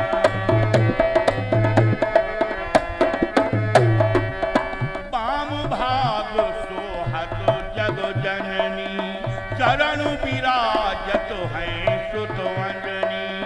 इन चरणों में बलि बलि जाऊं, हो राजा राम तेरी आरती गाऊं, हे राजा राम तेरी आरती गाऊं।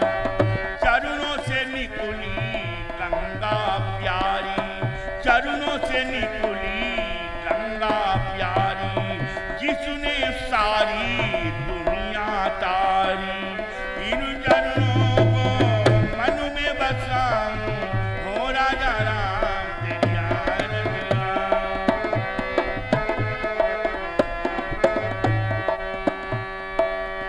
राम कथा शिव के मन भावे, तुलसीदास स्वामी आरती साजे।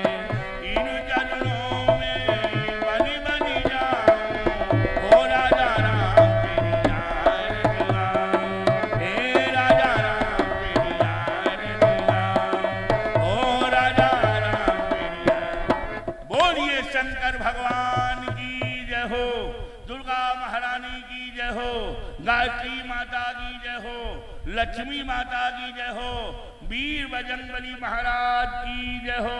हाँ देखो, एक लोग आरती दिखाई दो, एक लोग प्रसाद बांटते हुए आए भैया, चले आओ।